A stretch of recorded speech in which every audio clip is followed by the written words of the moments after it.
saum ini menjadi madrasah, menjadi tempat pembelajaran agar kita menjadi manusia-manusia yang bertakwa. Orang yang biasanya melampaui batas itu akan melakukan beberapa kesalahan. Di antaranya dia akan lalai kepada ketaatan, susah diajak taat. Susah diajak taat kepada Allah Subhanahu wa taala. Dan yang kedua, terkadang menjadi orang yang kufur nikmah. Ketika orang yang saum, ketika orang yang berpuasa, hendaklah ia juga mempuasakan telinganya, penglihatannya, lisannya dari perkataan bohong, dari perkataan menyakiti tetangganya, dan hendaklah ia bersikap tenang dan berwibawa ketika ia memasuki Ramadan. Bismillahirrahmanirrahim. Assalamualaikum warahmatullahi wabarakatuh.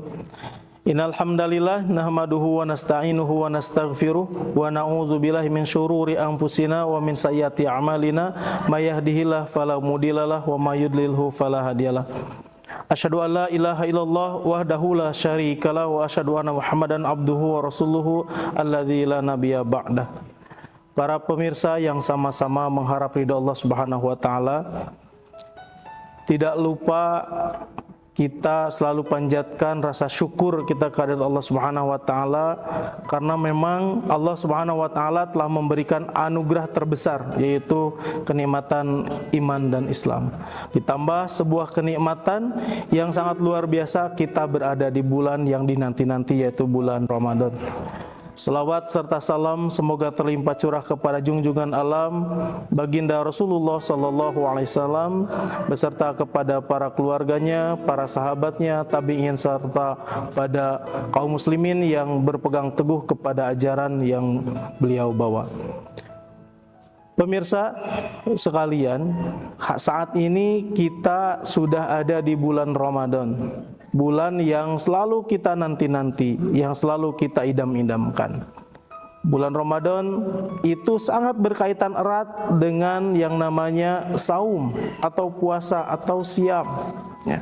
Meskipun ada sedikit perbedaan antara puasa, saum, dan siam, tapi hari ini insya Allah tidak akan dipertajam tentang perbedaan itu karena ada satu makna yang sama.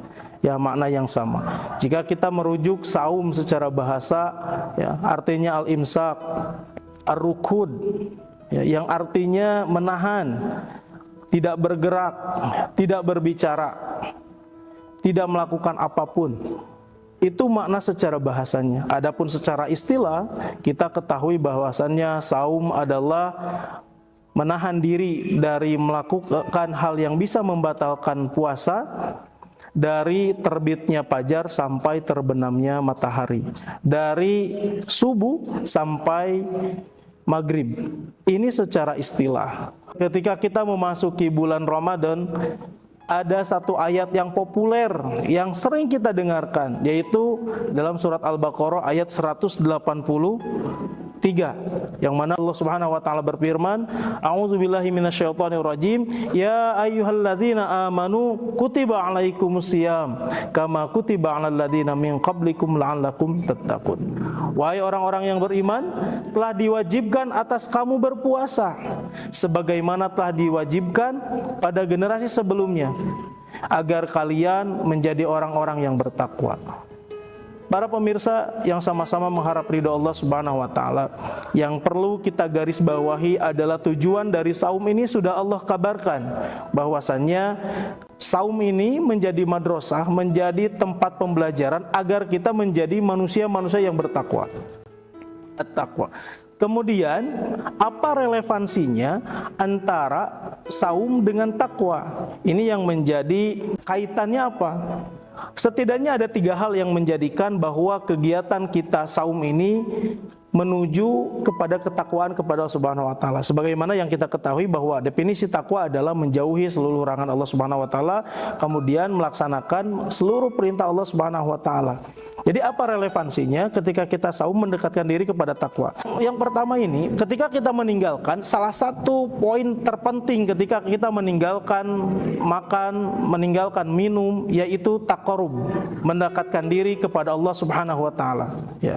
Agar kita lebih dekat kepada Allah Subhanahu wa taala dengan cara melaksanakan perintah Allah Subhanahu wa taala. Itu yang menjadi poin terpentingnya. Kemudian poin yang kedua yaitu ketika kita menjauhi larangannya, melaksanakan perintahnya, itu padahal kita mampu.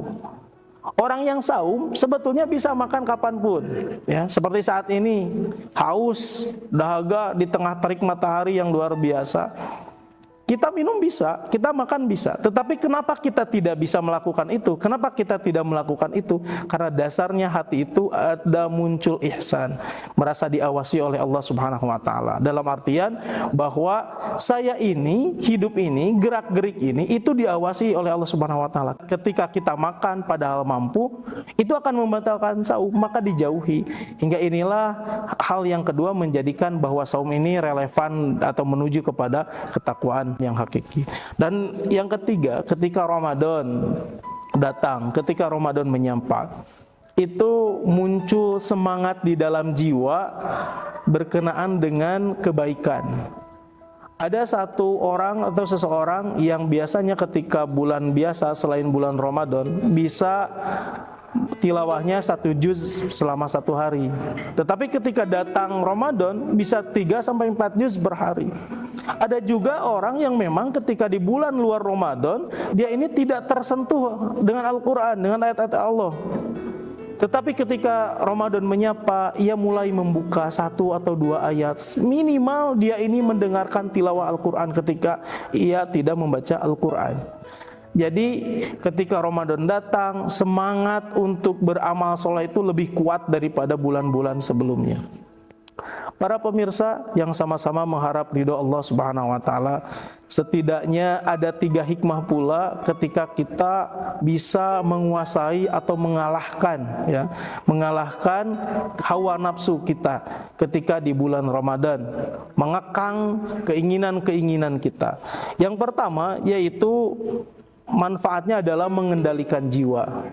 Ketika seseorang bisa menguasai bahwa dia ini tidak makan, tidak minum, maka itu juga melatih dia untuk menguasai hawa nafsunya, menguasai jiwanya. Sebagai contohnya, ketika seseorang itu memenuhi seluruh keinginannya, ia makan tanpa aturan, ia makan dengan sepuasnya, kemudian ia juga melampiaskan nafsunya tidak pada haknya. Ini menjadi sebuah kerusakan. Orang yang biasanya melampaui batas itu akan melakukan beberapa kesalahan. Di antaranya dia akan lalai kepada ketaatan, susah diajak taat. Susah diajak taat kepada Allah Subhanahu wa taala. Dan yang kedua, terkadang menjadi orang yang kufur nikmah. Itu yang pertama. Dan yang kedua yaitu Allah sibukkan dengan ketaatan. Ya, ketika kita sudah berusaha mengekang nafsu kita bisa mengendalikan diri kita. Yang kedua adalah hati kita menjadi lebih bercahaya. Kemudian hati kita menjadi lebih tenang, lebih lembut, lebih mudah ketika diajak mengingat Allah Subhanahu wa taala. Ini efeknya yang akan terasa langsung. Yang biasanya hawa, dorongan ketika kita melakukan aktivitas itu ada dorongan maksiat, berdusta, berbohong, ghibah, atau mungkin ada kecondongan mengambil hak orang lain dan lain sebagainya. Potensi-potensi maksiat yang ada itu bisa teredam. Malah kita ganti dengan kesibukan-kesibukan yang lebih bermanfaat, dengan tilawah, berzikir kepada Allah Subhanahu wa taala, mendengarkan kajian, dan banyak hal-hal positif yang membuat kebaikan-kebaikan itu menyibukkan dirinya sehingga lupa akan kemaksiatan atau kesalahan yang biasa diperbuat. Ini efek dari bisa mengekang diri. Dan yang ketiga yaitu munculnya bersyukur. Ketika kita bisa menguasai diri itu akan muncul rasa bersyukur. Menahan diri dari makan, minum itu membuat kita banyak merenung. Salah satunya ketika siang merenung bahwa kita di bulan Ramadan tertahan untuk makan dan minum, begitu pula saudara-saudara kita yang lainnya, baik di Palestina ataupun di tempat-tempat belahan dunia lainnya, atau saudara-saudara kita yang dekat yang memang sedang dalam keadaan kekurangan. Ketika berbuka pun sama, kita berpikir bahwa kita saum itu ada waktunya. Kita mendapati ketika berbuka makanan terhidang, bahkan banyak orang yang sajiannya lebih besar daripada apa yang dia butuhkan, sehingga banyak yang terbuang atau memang yang tidak termanfaatkan. Padahal di belahan bumi lainnya atau di tetangga kita itu ada orang yang saum tetapi sulit berbuka karena memang tidak ada yang bisa dimakan. Muncullah di sana rasa bersyukur kepada Allah Subhanahu wa taala, muncullah rasa empati. Ini yang diharapkan ketika kita Ramadan, dalam proses menggapai takwa itu memang prosesnya panjang. Pemirsa yang sama-sama mengharap ridho Allah Subhanahu wa taala, ajakan untuk diri pribadi dan seluruhnya bahwa kita ini harus menjadi lebih baik di bulan Ramadan. Ya, menjadi lebih baik di bulan Ramadan, menjadi pribadi yang ketika memasuki Ramadan itu biasa saja, dan ketika luar Ramadan itu menjadi sosok yang berbeda, menjadi sosok yang lebih baik lagi. Ada ungkapan dari Jabir bin Abdullah bahwasannya ketika orang yang saum, ketika orang yang berpuasa, hendaklah ia juga mempuasakan telinganya, penglihatannya, lisannya dari perkataan bohong, dari perkataan menyakiti tetangganya, dan hendaklah ia bersikap tenang dan berwibawa ketika ia memasuki Ramadan. Dan satu hal lagi, ungkapan terakhirnya yaitu janganlah kalian menjadi orang yang sama ketika orang yang berada di luar Ramadan dan di dalam Ramadan. Ini menjadi taujih bagi kita, menjadi pelajaran bagi kita bahwasanya ketika kita di bulan Ramadan, hendaklah kita menjadi orang yang lebih baik. Orang yang awalnya dermawan itu menjadi lebih dermawan lagi. Orang yang taat beribadah itu menjadi lebih taat lagi. Orang yang semangat belajarnya tinggi di luar Ramadan, ketika Ramadan semangatnya lebih tinggi lagi. Makanya sebagian ulama juga mengatakan bahwasannya janganlah kalian itu menjadi hamba Ramadan. Yang menjadi abid, yang menjadi hamba Allah itu solehnya itu di Ramadannya saja. Tetapi ketika di luar Ramadan, setelah Ramadan kembali lagi kepada kebiasaan. Kalau dalam istilah bunga mungkin itu ada musimnya. Bunga mawar ada musimnya, ada layunya. Tetapi dalam masalah ibadah itu tidak ada. Justru trafiknya mudah-mudahan bisa menaik dari Ramadan kepada Ramadan selanjutnya.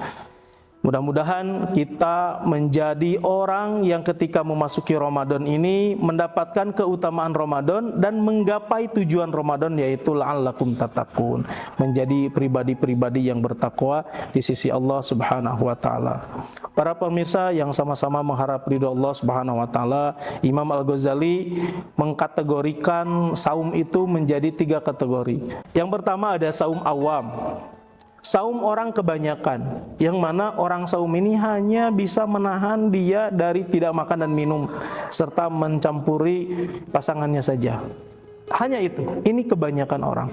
Dan yang kedua ada saum khusus. Ini saum-saum orangnya orang-orang soleh. Saum-saumnya orang-orang yang memang dia tahu ketika saum bahwa yang ditahan itu bukan hanya makan minum saja. Keburukannya di stop, amal ibadahnya ditaikan. Ini saum orang khusus, ya. Dan ada saum yang ketiga paling tinggi khusus, bil khusus. Saum yang spesial, ini saumnya para anbiya, saum orang-orang pilihan, yang mana ketika masuk di bulan Ramadan, dunianya itu seolah-olah hilang kecuali dalam rangka ibadah saja. Fokus kepada ibadah, ya, tidak berurusan dunia jika dunia itu tidak berhubungan dengan ibadah. Hingga ini itu level tertinggi. Para pemirsa yang sama-sama mengharap dari Allah Subhanahu wa taala, mudah-mudahan kita bisa mengupgrade diri, memperbaiki kualitas ibadah kita, sehingga nanti selesai Ramadan kita bisa kembali lahir tanpa dosa, kembali suci tanpa dosa. Mungkin itu yang bisa disampaikan. Aqulu qauli hada wa astaghfiru li wa lakum. Wassalamualaikum warahmatullahi wabarakatuh.